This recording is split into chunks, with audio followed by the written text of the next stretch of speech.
ሰላም ጤና ይስጥልኝ ውድ ፕሮግራሜ ተከታታዮች ቤተሰባችን የቴሌቪዥን አገልግሎት አሁን ደግሞ ሰዓቱን ጠብቆ እንደገና መጥቷል። ክርስቲያናዊ የቤተሰብ ውቅር በሚል ርዕስ ክፍል 3 ነው ዛሬ ይዤላችሁ የመጣሁት። ብዙዎቻችሁ የደወላችሁልኝ ነው፣ ብዙ በጣም ገንቢ አስተያየት እየሰጣችሁኝ ነው። ክብሩን ለእግዚአብሔር እሰጣለሁ። ብዙዎቻችሁ ትምህርቱ በጣም ቻሌንጅ እንዳደረጋችሁ ሞጋች ትምህርት እንደሆነ የነገራችሁኝ ያላችሁ በተለይ አንዳንድ ቤተሰቦች እግዚአብሔር በዚህ ቃል በጣም ሞግቶናል ብላችሁ የደወላችሁልኝ ያላችሁ አሜን ይሞግተን። በቃ ወገኖች አንዳንድ ጊዜ እንደዚህ ቆንጠጥ የሚያደርግ ቃል ጥሩ ነው፣ እልፍ ያደርገናል። በመንፈሳዊ ነገራችን እልፍ ያደርገናል። ብዙዎቻችሁም የዘነጋነውን ነገር ነው እያስታወስን ያለ ነው። ስለዚህ ከዚህ በኋላ ቤተሰባችንን ከመንፈሳዊ ነገር አኳያ ለማዋቀር በመጽሐፍ ቅዱስ መሰረት ለማዋቀር እንደ አዲስ ስራ ጀምረናል ያላችሁኝ ያላችሁ፣ እንደ አዲስ የመጽሐፍ ቅዱስ ጥናት በቤታችን ጀምረናል ያላችሁኝ ብዙ ቤተሰቦች አላችሁ። እንደ አዲስ የቤተሰብ የጸሎት ጊዜ ጀምረናል ያላችሁኝ ያላችሁ፣ ጌታን ማመስገን ለሰጠን ነገር ህይወትም እስትንፋስም ስለሰጠን ዛሬም ስላኖረን ጌታን እንደገና አመስግነናል። ብዙ ጌታን ማመስገን በሚገባን ነገር ሳናመሰግን የቀረብንበትን ነገር የጌታ መንፈስ አሳስቦናል ብላችሁኛል። ስለዚህ በጣም ክብሩን ለጌታ ሰጣለሁ። እውነቱን ለመናገር በጣም ደስተኛ ነኝ። እኔ ደካማው ወንድማችሁ እንግዲህ የጌታ መንፈስ ይሄንን ሞልቶኝ ውስጤ እኔ ሳስተላልፍ እግዚአብሔር እንደሚጠቀምብኝ በማመን ቁጭ ብላችሁ በተለይ አንዳንዶቻችሁ ሰዓቱ ቀኑ እስኪደርስ ድረስ እንጓጓለን ያላችሁኝ ያላችሁ፣ በተለይ ኢትዮጵያ ውስጥ ፕሮግራሙ በስንት ሰዓትም እንደሚመጣ በኢትዮጵያ ሰዓት አቆጣጠር ንገረን ያላችሁኝም አላችሁ። እንግዲህ የኔ ፕሮግራም ቤተሰባችን የቴሌቪዥን አገልግሎት እሁድ ማታ 1 ሰዓት ላይ ሁሉ ጊዜ እሁድ ማታ 1 ሰዓት ላይ፣ እሁድ ማታ 1 ሰዓት ያመለጣችሁ ደግሞ ሐሙስ ቀን 8 ሰዓት ላይ ይደገማል። ማነው ሰኞ ቀን 8 ሰዓት ላይ ይደገማል። ሰኞ ቀን 8 ሰዓት ያመለጣችሁ ደግሞ ሐሙስ ጠዋት 1 ሰዓት ላይ። ስለዚህ እሁድ ማታ 1 ሰዓት፣ ሰኞ ቀን 8 ሰዓት እና ሐሙስ ጠዋት 1 ሰዓት ላይ ይሄ ትምህርት ይሄ ፕሮግራም ይተላለፋል ማለት ነው። እንግዲህ ክርስቲያናዊ የቤተሰብ ውቅር የሚለውን ርዕስ በሚመለከት እንግዲህ በዚህ ስር ቤተሰብ ክርስቲያናዊ የቤተሰብ ውቅር እንዴት መሆን አለበት፣ ክርስቲያናዊ ቤተሰብ ምን መሆን አለበት በሚለው የመጀመሪያ ያየነው እግዚአብሔርን በማንነቱ ልክ ማክበር፣ እግዚአብሔርን በሚገባው ክብር ልክ ማክበር ብለናል። እንግዲህ እግዚአብሔር ምናችን ነው? ንጉሳችን ነው፣ እረኛችን ነው፣ የሚያስፈልገንን ሁሉ የሚሰጠን ነው፣ ብዙ ነገር ብለናል በዛ ስር። ሁለተኛው ሳምንት ወደ መጨረሻው ላይ ጀመር አድርጌ ያቆምኩላችሁ በነገር ሁሉ የክብሩንና የመንግስቱን ጉዳይ ማስቀደም፣ ሁሉ ጊዜ የክብሩንና የመንግስቱን ጉዳይ ቅድሚያ መስጠት፣ ከምድራዊ ነገራችን ይልቅ ሰማያዊ ነገራችንን ቅድሚያ መስጠት። ምክንያቱም ወገኖቼ የፈለገ ነገር ብንራቀቅ፣ በፈለገ ሀብት ልክ ብንኖር፣ ልጆቻችን በፈለገ ልክ ብናስተምር፣ ልጆቻችን ከዓለም አንደኛም ቢሆኑ የሰው ዕድሜ ግፋ ቢል 80 ነው። ስለዚህ የልጆቻችንም ዕድሜ የሚቆየው እዛ ድረስ ነው ግፋ ቢል፣ ከዛ በኋላ ድካም ነው የሚለው። እንደገናም የኛም ዕድሜ ከዛ አያልፍም። ስለዚህ ሁሉም ነገር ምድር ላይ ቀሪ ነው። ስለዚህ ምድር ላይ ለምንቆይበት ጊዜ ተፍ ስንል አያችሁ ልክ እኮ ነው፣ ያስፈልጋል። ለምድራዊ ነገራችን ምግብ፣ ልብስ፣ መጠለያችንን መሰረታዊ ፍላጎታችንን ለማሟላት የጌታ ፈቃድ ነው ይሄ መጽሐፍ ቅዱስ። ስለዚህ ነው የማይሰራ እንዳይበላ። እንደገና ሰነፍን በብዙ መልኩ መጽሐፍ ቅዱስ እንደዚህ ሰነፍን ሲነቅፍ የምንመለከትበት ሁኔታ አለ ብዙ ቦታ ላይ። ከዚህ በፊት ስለ ስራ አውርተን ብዙ ነገር ተነጋግረናል። ግን ደግሞ ምድር ላይ እንዳንቸገር ነው እሱ እንጂ ይሄ ማለት ዘላለማችንን ይወስናል ማለት አይደለም። አዲስ አበባ ውስጥ ወይም በመላው ዓለም ትልልቅ ቢልዲንጎች ቢኖሩኝ 1% ለዘላለም ህይወቴ አስተዋጽኦ የላቸው። በጣም ሌክዠሪ የሆነ በጣም ዘመናዊ የሆነ አንዳንድ ጊዜ በወር የሚነዱ አሉ። የሚገርማቸው አሁን 2025 አይደል? አሁን 2025 እኮ ይሄ ሰፕቴምበር የተመረተ ነው ብለው በወር ሁሉ ሊበልጡ የሚፈልጉ አሉ። ከሌላው ለመብለጥ የግድ ኢጓቸው ከሌላው ለመብለጥ እንዲፈልጉ ያደርጋቸዋል። የፈለገ በዚህ ደረጃ ብንኖር ዘላለማችን ላይ አስተዋጽኦ የለው። በፈለገ ባንክ ውስጥ የፈለገ አካውንት ውስጥ ሙሉ ገንዘብ ቢኖርህ ዘላለም ላይ አስተዋጽኦ የለው። ዘላለም ላይ አስተዋጽኦ ያለው ከእግዚአብሔር ጋር ያለ ኮኔክሽን ነው። ዘላለም ላይ አስተዋጽኦ ያለው ለእግዚአብሔር የሚሰጠው ስፍራ ነው። ቤተሰባዊ ዘላለማችን ላይ አስተዋጽኦ ያለው ከጌታ ጋር ያለን ኮኔክሽን ነው። ከጌታ ጋር ያለን ሪሌሽንሺፕ ነው ወገኖች። ከእግዚአብሔር ቃል ጋር ያለን መጣበቅ ነው እንጂ ሁሉም ነገር ርቆ አይሸኝም። ዛሬ ያለው ሀብት እስካለ ነው የምትበለው። ስትሄድስ ይሄዳል፣ ደግሞ ወራሽ ደግሞ ይወርሰዋል። ምናልባት አንተ ከሄድክ በኋላ ሊጣሉበትም ይችላሉ። ልጆችም ወይም ሌላ አካል አየ ለዘላለም ስንቅ የሚሆነ የጌታ ነገር ነው ወገኔ ይሄ ማለት ባለም በቃይ መንፈስ እንያዝ ምድርን እንተው አይደለም ግን በምድር ላይ እየኖርን እንዳይዘነጋ የሰማዩ ነገር እኔ ሰጋለው ብዙ ቤተሰቦች የሰማዩን ነገር የዘነጉ ይመስለኛል እሰጋለው በጣም ብዙ ቤተሰቦች ወደ ቤተክርስቲያን ለመምጣት እንኳን ጨርቄን ማቄን የሚሉ አሉ ወደ ቤተክርስቲያን ለመምጣት እንኳን ፍቃደኛ ያልሆኑ አሉ የሚገርማችሁ ነገር እነዚህ ሰዎች ዓለም የዋጣቸው ሰዎች ናቸው አምላካቸውም ሃይማኖታቸውም እምነታቸውም ቢዝነሳቸው ይሆኑ ናቸው ብዙ ቤተሰቦች ከጌታ ጋር ስላላቸው ግንኙነት ይልቅ የቢዝነሳቸው ነገር የሚያሳስባቸው ብዙ ቤተሰቦች የጌታን ፊት ደጅ ከመጥናት ይልቅ ቢጤዎቻቸውን ሀብታም የሚሏቸውን የነሱ ቢጤ የሚሏቸውን የሆነ ነገር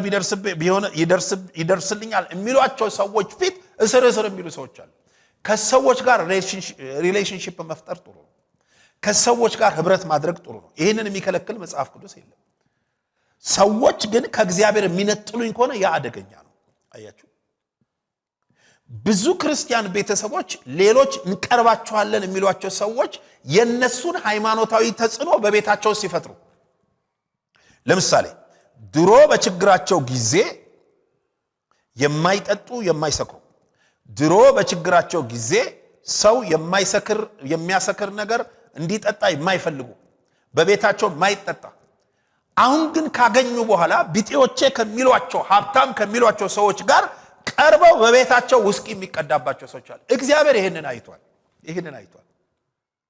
ትላንት እግዚአብሔር በድህነት ያሳለፈህ ትላንት እግዚአብሔር ባርኮ ዛሬ ያለ የኑሮ ደረጃ ላይ የከተተ ከሰዎች ጋር ተፎካክረ ሰዎች ሲጠጡ ለመጠጣት ሰዎች ሲዘፍኑ ለመስፈን ሰዎች ሲሰክሩ ለመስከር ሰዎች ሲዘሙቱ ለመዘሞት አይደለም እግዚአብሔር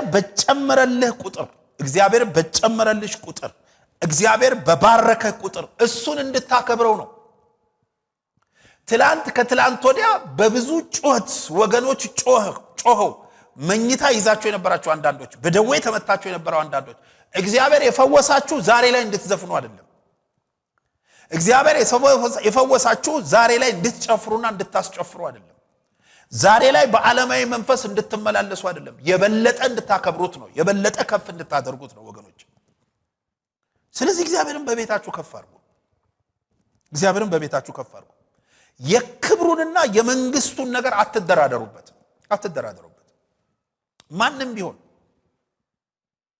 ማንንም ቢሆን እኛን ሊቀርብ የሚገባው ልክ ነው ከሰዎች ጋር መወዳጀት ከዘመኖች ጋር መቀራረብ ጥሩ ነው እኛን ሊቀርብ የሚገባው ጌታን የሚያስነካውን ባውንደሪ ካላለፈ ነው ካለፈ ግን ውቅና አልሰጠው በጌታ ጉዳይ ድርድር አትወቅ ከችግር ያወጣ እሱ ነው ትላንት ከትላንት ወዲያ አፍህ ደርቆ ያበሰልህ እሱ ነው አሁን ያለህ ወዘና እንዲመጣ ያደረገልህ እሱ ነው ዛሬ ምናልባት ዙሪያን ያሉ ሰዎች አሁን ያለህን እግዚአብሔር ባርኮ አሁን የሰጠህን ቤት አሁን የሰጠህን መኪና አሁን የሰጠህን ንብረት አሁን የሰጠህን ቢዝነስ አይተው ተከትለው ሊሆን ይችላል ግን ይሄ ነገር በማን እንደመጣ እንዳትዘነጋ ለአምላክህ ዕውቅና ስጥ አምላክህን አመስግን ይሄንን ያደረገልኝ እግዚአብሔር ነው በል እየሰሙ አንዳንዱ እኮ ይገርማቸዋል እግዚአብሔር ባርኮት ከድህነት አውጥቶት ዓለማውያን ጋር ወይም የሌላ እምነት ተከታዮች ጋር ወይም እነሱ ጋር ሲቀር ምን እነዚህ ጴንጤዎች ይላል ምን ስለሆንክ ነው እነዚህ ጴንጤዎች ምትለው እኔ እኮ እንደነሱ አይደለም እኔ ትንሽ እንትን ነኝ ምናምን ይላል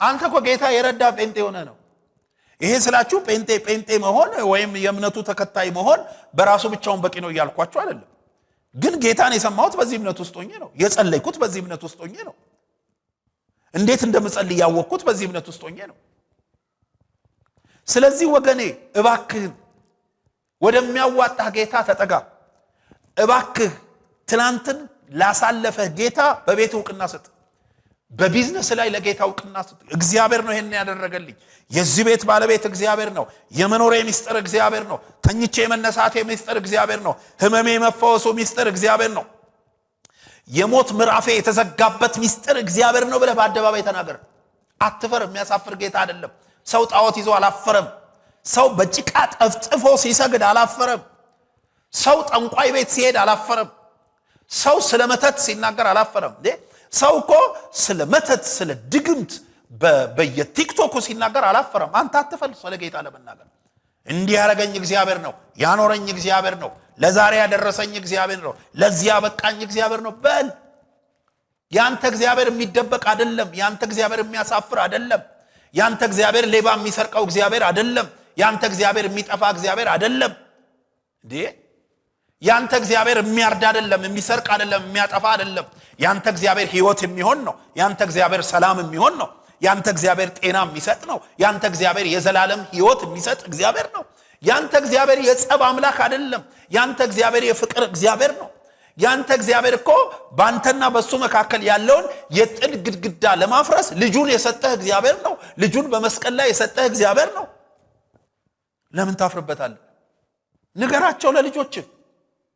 ልጆች በዘመናዊ ፍልስፍና የሆነ ይሄ የፓጋን መንፈስ እንዳይገባባቸው፣ አምላክ የለም የሚል መንፈስ እንዳይገባባቸው ንገራቸው። እኔን ለዚህ ያበቃኝ እግዚአብሔር ነው፣ እናንተን የፈጠራችሁ እግዚአብሔር ነው፣ የእግዚአብሔር ቃል ይሄን ይላል ብለህ አንብብላቸው፣ አስተምራቸው። ካልቻልክ ደግሞ አስተማሪ ጋብዝ። ካልቻልክ የመጽሐፍ ቅዱስ አስተማሪ ጋብዝ። በሳምንት አንድ ቀን የታክሲውን ከፍለህ አምጣው። ደግሞም የታክሲም ክፈሉን አንልም፣ ጋብዙን፣ እናስተምራለን ልጆቹን። እንዴ ስንትና ስንት ሺህ ብር የኬሚስትሪ አስተማሪ ትጋብዝ የለ እንዴ? ስንትና ስንት ሺህ ብር የሂሳብ አስተማሪ ትቀጥር የለ እንዴ? ግን እኮ የሰው ዕድሜ ግፋቢል 80 ነው። ይሄ ሁሉ ትምህርት ቤት ውድ ትምህርት ቤት ብታስተምር የሆነ ነገር ብታረግ የፈለገ በ90 አስተማሪ ልጅህን ብታስከብበው ዕድሜው ግፋቢል 80 ነው። ሁሉም ነገር እዚህ ይቀራል። ተው የልጅህን ዘላለም አትርሳ። ተው የልጅህን ዘላለም አስብለት። ተው ልጅህን እንደው ዝም ብለህ ስለበላ ስለጠጣ ብቻ የመጨረሻው የህይወቱ ዴስቲኒ የህይወቱ ጥግ ይሄ ብቻ አርጋ አትቁጠር። ልጅ ዘላለም አለው፣ አንተም ዘላለም አለ። ስለዚህ የዘላለማችንን ነገር አንርሳ። በቤታችን ጌታ ከፍ ይበል። ጠረጴዛችን ላይ መጽሐፍ ቅዱስ አይታጣ። ሰው ሲመጣ ዝም ብለን አብልተን ብቻ አንሸኘው፣ ቃል አካፍለን እንሸኘው። ሰው ሲመጣ 6-8 አይነት አብልተን ብቻ አንሸኘው። በጣም ይገርማችኋል እኮ አንዳንዱ ቤት እኮ የማያምኑ ሰዎች ወይም ክርስትናን የሚቃወሙ ሰዎች ቤታቸው ሲመጡ ኢቭን ለተሰራው ምግብ ጌታን ማመስገን የሚሸማቀቁ ቤተሰቦች አይቻሉ። ምን ያደርግልሃል? ያ ምንም አያደርግልህም እኮ ርቆ አይሸኝህም። አንተ ከወደ ጌታ ብትሰበሰብ መቃብር ላይ ብሎ አፈር መልሶ ይመለሳል። ሲመለስ ንፍሮውን ይቅማል። በኋላ የምትጋፈጣት አንተ ነህ። በኋላ በጥያቄ የምትፋጠጣት አንተ ነህ። ሰው ምን ያደርጋል? ሰውን መፍራት በእውነት ወጥመድ ነው። እውነት ነው። ስለዚህ በነገር ሁሉ የክብሩንና የመንግስቱን ጉዳይ ማስቀደም አለብን። እዚህ ፊልጵስዩስ 2:12 ላይ እንዲህ ይላል፣ ስለዚህ ወዳጆቼ ሆይ ሁልጊዜ እንደታዘዛችሁ በእናንተ ዘንድ በመኖሬ ብቻ ሳይሆን ይልቁንም አሁን ስርቅ በፍርሃትና በመንቀጥቀጥ የራሳችሁን መዳን ፈጽሙ ይላችኋል ጳውሎስ። በጣም ይገርማል።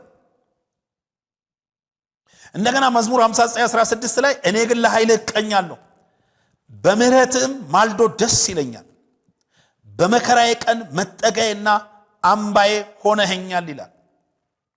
ስለዚህ ወገኖቼ ሁል ጊዜ የመንግስቱን ጉዳይ ቅድማ መስጠት ይገባል። ሁል ጊዜ ለምን እግዚአብሔር ነው ሁል ጊዜ መጀመሪያ ነገራችን፣ ኑሯችን፣ ከሰዎች ጋር ያለን ግንኙነት፣ ማህበራዊ ህይወታችን፣ ኢኮኖሚያዊ ህይወታችን በእግዚአብሔር ቃል ዕውቀት ቅኝት መቃኘት አለበት።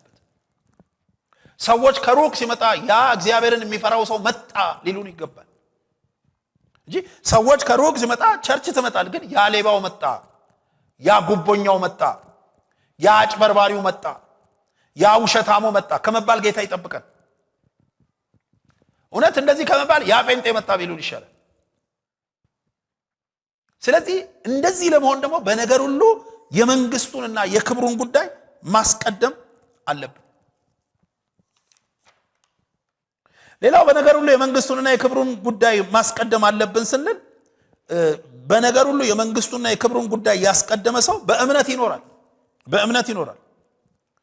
ዕብራውያን 11:6 ላይ ያለ እምነት ደስ ማሰኘት አይቻልም፣ ወደ እግዚአብሔር የሚደርስ እግዚአብሔር እንዳለ ለሚፈልጉት ዋጋ እንዲሰጥ ያምን ዘንድ ያስፈልገዋልና ይላል።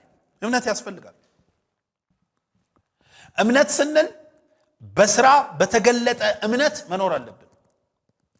ይኸውላችሁ እምነታችንን ዝም ብለን ቸርች በመሄድ ብቻ ሳይሆን በስራ ለምሳሌ አትዋሽ ካልከው ልጅህ በፊቱ ባለመዋሸት እምነትን በስራ መግለጥ አለበት።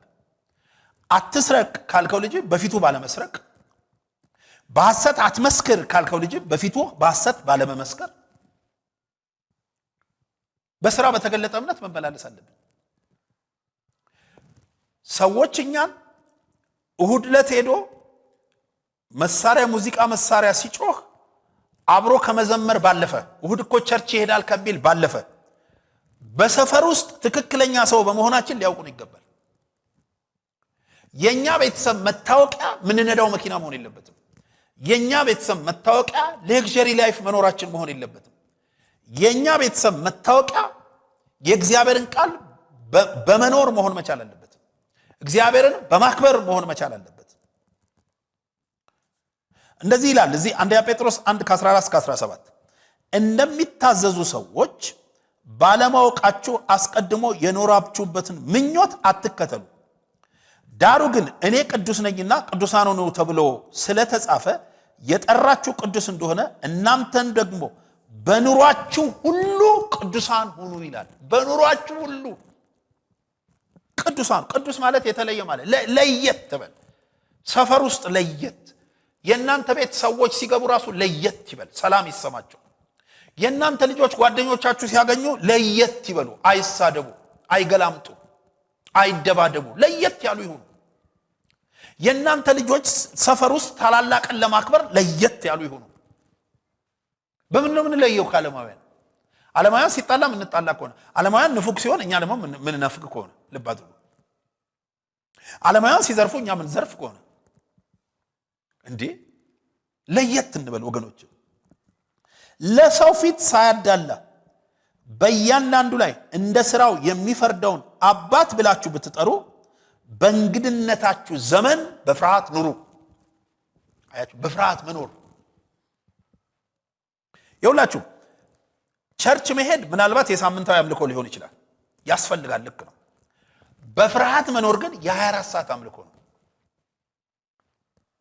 በፍርሃት መኖር ማለት በፍርሃት ትሰራለህ፣ በፍርሃት ትናገራለህ፣ በፍርሃት ኮሚኒኬት ታደርጋለህ።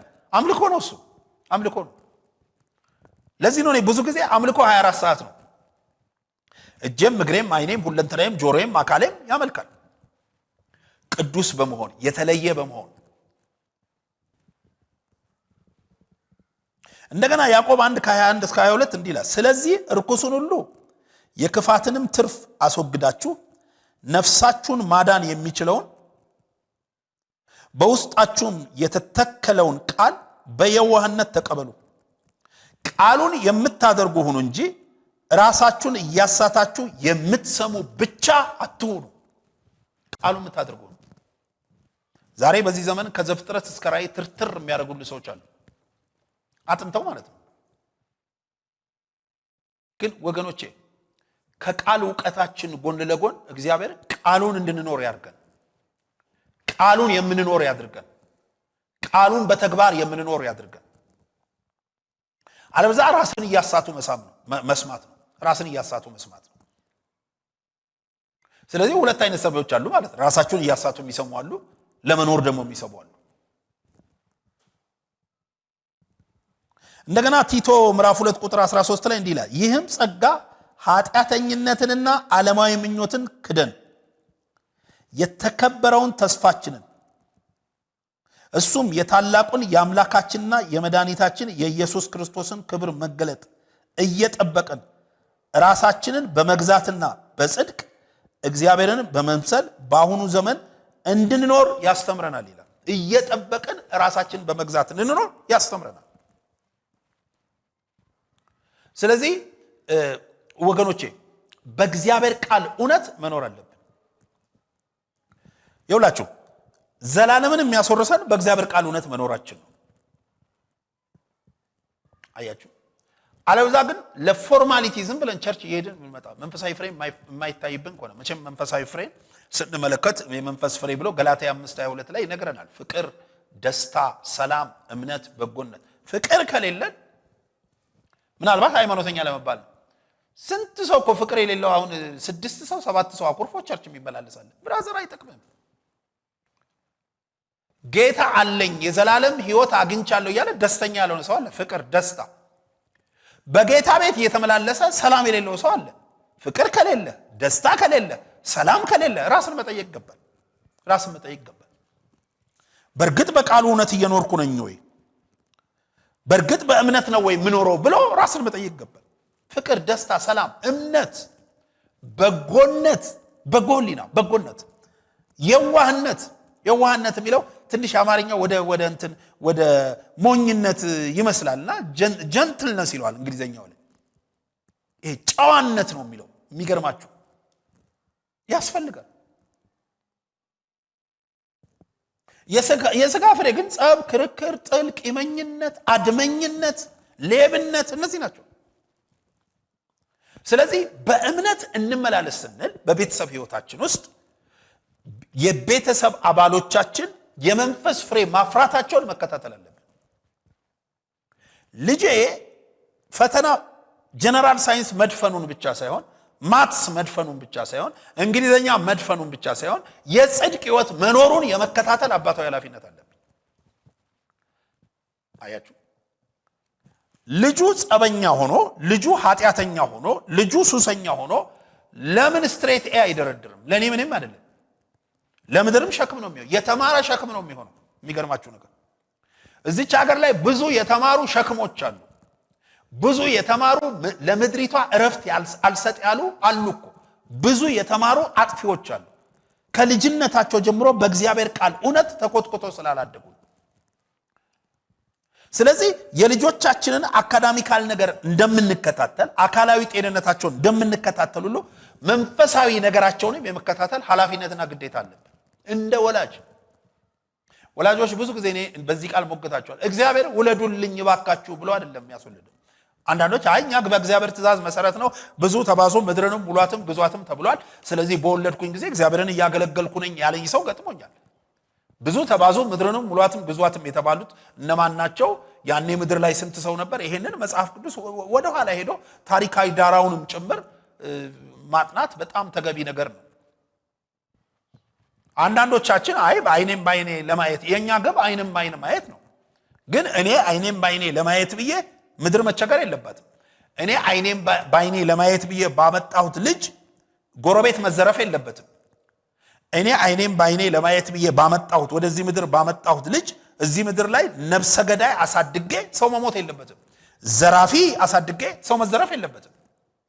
አያችሁ፣ ከእግዚአብሔር የተቀበልኩትን ልጅ በጨዋነት በቃሉ ኮትኩቼ ማሳደግ አለብኝ። አለበዛ ማስተማሪ በራሱ ለጥሩ ስነ ምግባር ዋስትና አይደለም። ትምህርት ያስፈልጋል። አዎ፣ ግን ልዩነቱ የሚሆነው እግዚአብሔርን የማይፈራ ከሆነ በኃጢአት የሚመላለስ ከሆነ ሌባ ከሆነ አጭበርባሪ ከሆነ ሰካራም ከሆነ የተማረ ሰካራም ያልተማረ ሰካራም ልዩነቱ ይሄ ነው። ዲግሪ የያዘ ሰካራም ወይም ፒኤችዲ የያዘ ሰካራም ፒኤችዲ ያልያዘ መሀይም ሰካራም ነው። ቢማርም ባይማርም ሰካራም ነው። አያችሁ፣ ምንም መማሩ ላለመስከሩ ምንም አስተዋጽኦ አያደርግም። መማሩ ላለመስረቁ ምንም አስተዋጽኦ አያደርግም። ልክ ነው፣ መማር ጥሩ ነው። ግን ጎን ለጎን ደግሞ የእግዚአብሔርን ቃል ማስተማር አለብኝ። ጎን ለጎን ደግሞ በእግዚአብሔር ቃል እውነት ኮትኩቼ ማሳደግ አለብኝ። ልጆቹን ብቻ አይደለም ለኛም የዘላለማችን ዋስትና በእግዚአብሔርን እየፈራን በቃል እውነት መመላለሳችን። እዚህ ማቴዎስ 7:21-23 እንዲህ ይላል፣ በዚያም ቀን ብዙዎች ጌታ ሆይ ጌታ ሆይ በስምህ ትንቢት አልተናገርንምን? በስምህስ አጋንንት አላወጣንምን? በስምህስ ብዙ ታምራት አላደረግንምን? ይሉኛል። የዛን ጊዜ ከቶ አላውቃችሁም እናንተ አመፀኞች ከኔ ራቁ ብዬ እመሰክርባቸዋለሁ ይላል። ስለዚህ ለኛም እኮ ዋስትናችን በእግዚአብሔር ቃል እውነት መኖር ነው። ማገልገል በራሱ ዋስትና አይደለም። የፈለገ ተአምር በእጅ ላይ ቢሰራ እግዚአብሔር በህዝቡ ላይ ስላለው ዓላማ አልፎ ተአምር ሊሰራ ይችል ይሆናል። ግን ይሄ የመዳን ዋስትና አይደለም። የመዳን ዋስትና በመጀመሪያ ነገር ያዳንህን ጌታ ማወቅ ነው፣ እሱን መቀበል ነው። እሱም ብቻ አይደለም፣ ባዳነ ጌታ በቃሉ እውነት መኖር ነው። አለበለዛ የሚጠፉ አገልጋዮች ነው ምንኖር። አለበለዛ ሌሎችን ወደ መንግስቱ ሸኝቶ የሚመለሱ አገልጋዮች ነው ምንኖር። ስለዚህ በእምነት መኖር አለብን። በእምነት መመላለስ አለብን። በእምነት መመላለስ አለብን። በእምነት ሁሉ ጊዜ የጌታን ነገር ማሰብ፣ ሁሉ ጊዜ ለልጆቻችን መንከር፣ ማስተማር፣ ልጆቻችን ላይ መንፈሳዊ ክትትል ማድረግ፣ ልጆቻችን በቃሉ እውነት እየተሰሩ መሆኑን እርግጠኛ መሆን መቻል አለብን። ማስተማር ጥሩ ነው። ዓለማዊ ነገር ማስተማር ጥሩ ነው። ከዛ ጎን ለጎን ግን መንፈሳዊ ነገራቸውን ኢግኖር ማድረግ መቻል የለብን። ምክንያቱም ዓለማዊ ነገራቸው እዚህ ምድር ላይ እስካሉ ነው የሚጠቅማቸው። ጥሩ ነው፣ ይጠቅማል። እሱንም ሳይማሩ መኖር አይቻልም። ግን መንፈሳዊ ነገራቸው ዘላለማቸውን ይወስናል። አያችሁ? ስለዚህ ሰው ዘላለሙ ቢያምርለት ይሻላል። ብዙዎች እኮ ዛሬ ዘላለሜ ቢያምርልኝ ብለው እኮ ነው በስጋ እየተጎዱ ጭምር ጌታን የሚያገለግሉት። ለምን? ዋናው ዘላለም ስለሆነ። ስለዚህ ልጆቻችንንም እኛም ጭምር መንፈሳዊ ነገር ላይ ትኩረት መስጠት አለብን። በእምነት መመላለስ አለብን። የዚህ ትምህርት አራተኛውን ክፍል ሳምንት ይዤላችሁ እመጣለሁ። እስከ ሳምንት ቸርን ሰንብቱ። ወዳችኋለሁ። ባባይ